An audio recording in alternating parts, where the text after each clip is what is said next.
Olá, pessoal, tudo bem com vocês? Hoje vamos para a disciplina História, tá? E hoje a gente vai aprender, sabe o que, gente? As fontes históricas, tá? Será que é necessário a gente ter as fontes históricas? Sim, claro que é.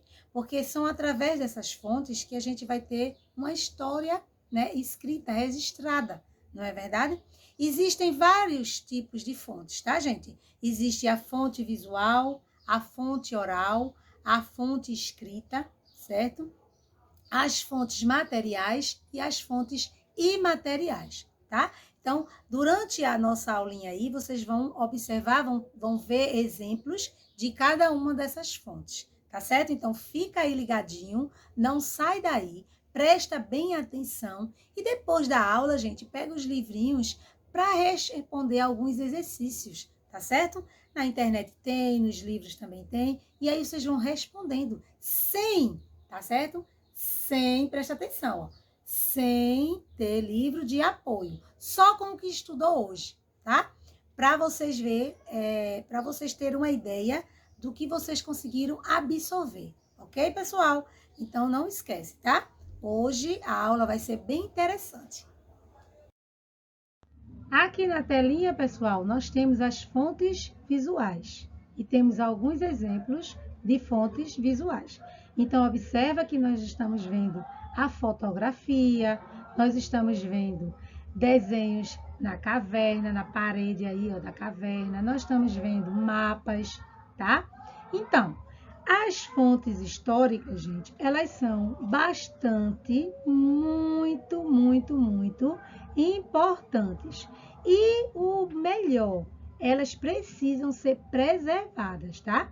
Preservadas por outras pessoas, tá? Para que no futuro, né, elas mesmo tenham acesso a essas fontes, certo? E nós sabemos também que as fontes históricas, elas são usadas para estudar fatos passados, né? E elas são diferentes entre si. E a primeira que a gente está vendo aí é a fonte visual, ok, pessoal? E aqui, gente, na telinha, estamos vendo outro exemplo de fontes, tá? Que são as fontes orais, tá? Observa que as fontes orais, elas são por meios de conversas, né? Relatos de pessoas mais velhas, né? Principalmente aquelas pessoas como a nossa vovozinha, né? Mas também pode ser o vizinho, pode ser um amigo. Então, o que é que acontece? As fontes orais são acontecimentos da nossa vida, né? São fatos que já aconteceram, tá certo? E aí a gente observa que as fontes orais, a gente tem como exemplo quando a gente conta uma história, quando a gente canta, né? Também pode ser através de uma entrevista, né? Que pode ser registrados por meio de quê? De equipamentos de gravação, como vídeos, como áudios, tá certo? E é muito legal, né, gente? Então, a gente observa aí na telinha alguns exemplos, né, dessa fonte oral, tá?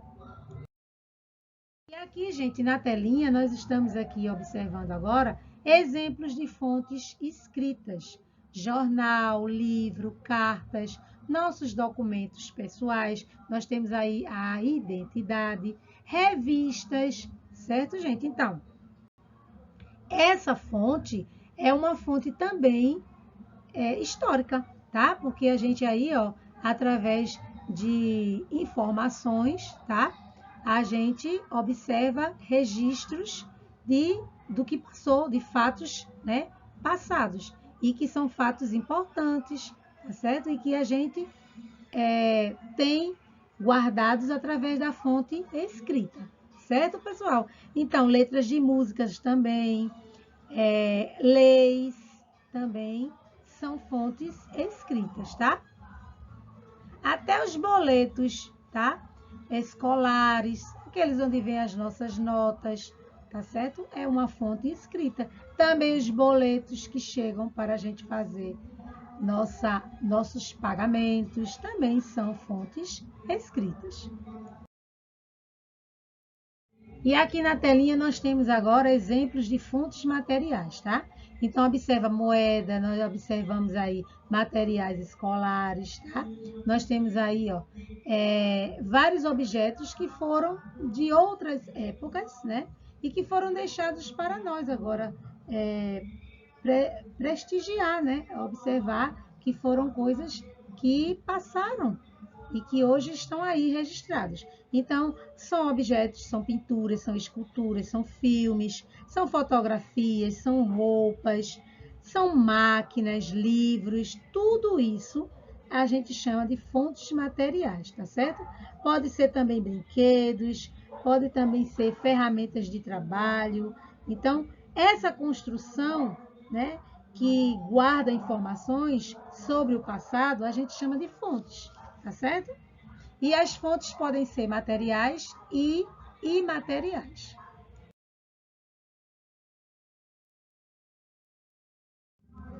E aqui, gente, a gente tem exemplos de fontes imateriais, tá? As fontes imateriais são as danças, são festas, tá? Um folclore, né? São alimentos também. Então, a gente observa e a gente pode até, para fazer a diferença entre fontes materiais para fontes imateriais, é que as fontes imateriais, elas não podem ser assim, vamos dizer, tocadas. Por exemplo, festa. A festa, a gente vai tocar, a festa não. A festa a gente vai participar, a gente vai dançar. Então, essa é a diferença, tá? Por exemplo, os alimentos, né? Cada região tem o seu alimento típico. E aí a gente come o alimento, a gente toca no alimento, come, mas aquele alimento ele não pode ficar ali o tempo todo ali, anos e anos parado ali, não, né? Por exemplo, as baianas, elas preparam o acarajé, você come o acarajé, mas ele tem que ser consumido ali, naquele momento, né? Não pode ser deixado anos só aquele acarajé ali, o mesmo acarajé. Não pode. Então, essa é a diferença.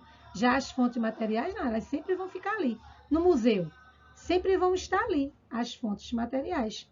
Então, essa é a diferença. A gente consegue dizer, assim, diferenciar, porque as fontes imateriais, a gente pode dizer que elas não são palpáveis, tá entendendo? Elas não são assim como as fontes materiais, como um objeto que pode ficar ali naquele lugarzinho, entenderam? Então, essa é a diferença. Então, o folclore, certo? A forma de expressão, cada região tem sua linguagem. Então, isso a gente chama de fontes imateriais. As celebrações, né? As danças, os costumes, essa é a diferença. E aí, pessoal, gostaram da aula? Bom, a gente tem que lembrar a importância das fontes históricas, né? É o nosso registro, né? É todo o acontecimento que se passaram, né? E ficam registrados através de fotografias, de cartas, né? Jornais. E uma coisa bem interessante, né? É através das fontes históricas visuais que a gente lembra nosso aniversário, a gente lembra uma viagem, né? E eu termino aqui a nossa aulinha com uma fonte histórica visual, onde eu tenho aqui, ó, a formatura de um filho meu, Eduardo, e também tenho uma formatura de um filho meu, Lucas, tá? Então, aqui a gente termina mais uma aulinha, tá? Um beijo da professora Ana Jaguari, que ama muito vocês. E estudem, tá, gente? E vejam se vocês conseguem, peguem livros ou entrem na internet para responder alguns exercícios sobre as fontes históricas, mas sem consultar a resposta, tá? Tentem responder com o que vocês assimilaram aqui da nossa aulinha, tá bom? Beijo, fica com Deus.